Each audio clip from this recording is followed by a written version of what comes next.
Hello, lovely student. Welcome to Silence Classes e-learning platform. Let's continue with the chapter Lines and Angles, and I am doing the question number 17 of this particular chapter. Question number 17 हम लोग करने जा रहे हैं बेटा इस chapter का lines and angles का, और ये लास्ट क्वेश्चन है इस एक्सरसाइज का और इस चैप्टर का. ओके, थोड़ा सा कॉन्सेप्ट इसमें थोड़ा सा दूसरा है बेटा, तो प्लीज़ बी केयरफुल कि मैं इसमें कर क्या रहा हूँ. ओके, थोड़ा सा आप लोग को डिफरेंट लगेगा ये क्वेश्चन सॉल्व करने में. ओके, सो आप लोग को please be very careful. Okay, so देखिए बेटा, इसमें बता रहा है in the given figure P Q R is equals to 135. ये जो पी क्यू और आर दिया हुआ है बेटा, ये दिया हुआ है 132 डिग्री का. ठीक है, 132 डिग्री मीन्स अगर मैं यहाँ पर ड्रॉ करता हूँ तो ये जो लाइन दी हुई है बेटा पी क्यू और आर, ये हमारी 132 डिग्री की दी हुई है. ओके, एम एन एक जो है हमारी इस पैरेलल टू एस टी. ये दोनों लाइन बेटा क्या है, पैरेलल है. ये एम है और ये एन है, ये है एस और ये है टी. ये दोनों पैरेलल लाइन है. ठीक है, पी एम एन ये जो लाइन है पी एम एन, ये जो एंगल है वो 7x का है. ओके, और ये जो एंगल है बेटा ये हमारा 4x डिग्री का है. ओके, सो हमसे पूछा जा रहा है कि हमें x की वैल्यू फाइंड आउट करनी है बेटा. x की वैल्यू फाइंड आउट करनी है. अब देखिए बेटा, इसमें कॉन्सेप्ट आपको दिख रहा होगा बेटा कि ये कोई एक स्ट्रेट लाइन नहीं है. ये कोई स्ट्रेट लाइन नहीं है. ओके, सो यहाँ पे कुछ भी ऐसी चीज़ फॉर्म नहीं हो रही है, क्योंकि ये पैरेलल है, ये पैरेलल है. अगर हम मान लेते हैं कि हम यहाँ पर कोई एक लाइन ड्रॉ करते हैं इमेजिनरी, तो वो पैरेलल होगी एक दूसरे के, मगर वो बाइसेक्ट करे इसको, वो पॉसिबल नहीं है. ओके, मतलब अगर हम यहाँ पर एक लाइन ड्रॉ कर लेते हैं इस तरीके से, इमेजिनरी लाइन अगर ड्रॉ कर लेते हैं, तो उससे हमें ये नहीं पता चलता है कि वो 132 डिग्री को इक्वल पार्ट में बांटेगा. ओके, इक्वल पार्ट में बांटेगा, जिससे हम जो है करस्पॉन्डिंग एंगल का फॉर्मूला लगा के इसको सॉल्व कर लें. ऐसा पॉसिबल नहीं है बेटा. ठीक है, तो इसमें एक चीज़ आप देखने को मिल रही है आपको कि ये जो लाइन है अगर हम उसको इस तरीके से एक्सटेंड करते हैं तो आपको देखने को मिल रहा है ना बेटा, ये एक स्ट्रेट लाइन है. इसका मतलब ये हमारा 180 डिग्री का एंगल होगा. ठीक है, इसका मतलब ये जो लाइन है ये एंगल हमारा क्या होगा बेटा, टोटल 180 डिग्री का होगा. टोटल 180 डिग्री का होगा. अगर ये एंगल एक लाइन है, ये 4x का है.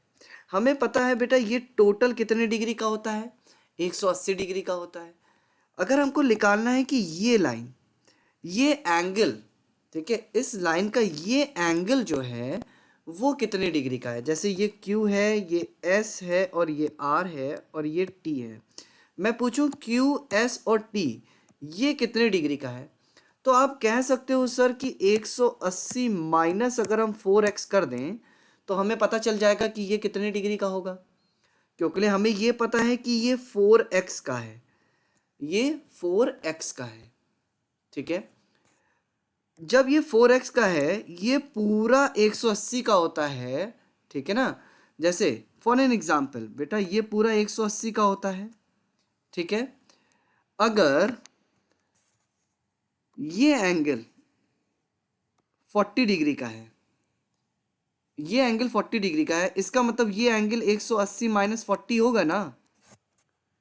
ये वाला एंगल 180 माइनस 40 ही तो होगा.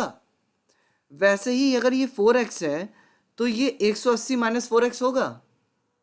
अब हमें पता है ये दोनों का सम कितना होता है बेटा, 180 डिग्री होता है.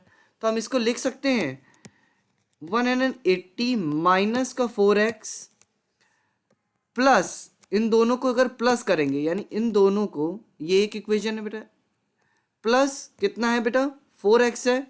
अगर हम 4x को प्लस कर देंगे, इसको और इसको प्लस करेंगे तो किसके बराबर हो जाएगा, 180 डिग्री के बराबर हो जाएगा. ओके, सो जब ये 180 डिग्री के बराबर हो जाएगा, इसको खोलेंगे तो बेटा क्या हो जाएगा, 180 minus 4x plus 4x is equals to 180 हो जाएगा. देखिए ये माइनस का 4x है, ये प्लस का 4x है, कट जाएगा. तो 180 इज इक्वल्स टू 180 आ जाएगा बेटा। जब इस तरीके से इक्वेशन बन जाती है, जब दोनों साइड इक्वल हो जाती है, ठीक है, उस समय हम कह सकते हैं जो हमें वैल्यू फाइंड आउट करने के लिए, जो भी टर्म्स हमें फाइंड आउट करने के लिए कहा गया था, वैल्यू ऑफ एक्स निकालने के लिए कहा गया था, वो कुछ भी हो सकती है बेटा, वो इनफाइनाइट हो सकती है, वो इनफाइनाइट हो सकती है। यानी वो 1 भी हो सकती है, 2 भी हो सकती है, 3 भी हो सकती है, 4 भी हो सकती है, 5 भी हो सकती है, 6 भी हो सकती है, वो 1 लाख हो सकती है, वो 1 करोड़ हो सकती है, कुछ भी हो सकती है। ठीक है, क्यों, कैसे हो सकती है उसको भी मैं सॉल्व करके दिखा लेता हूं बेटा। देखिए हमारे पास क्वेश्चन इक्वेशन जो लिखी हुई है 180 minus 4x plus 4x is equals to 180 है बेटा। अब x की वैल्यू रख लेते हैं, x की वैल्यू 1000 मान लेते हैं, x की वैल्यू 1000 है, तो देखिएगा तब भी सेम यही आंसर आएगा। 180 minus 4 into 1000 plus 4 into 1000 is equals to 180। अब देखिए 4 इंटू 1000 क्या होता है 4000, 4 इंटू 4000 माइनस का 4000 प्लस का 4000 कट गया, देखिए 180 इज इक्वल्स टू 180 आ गया बेटा।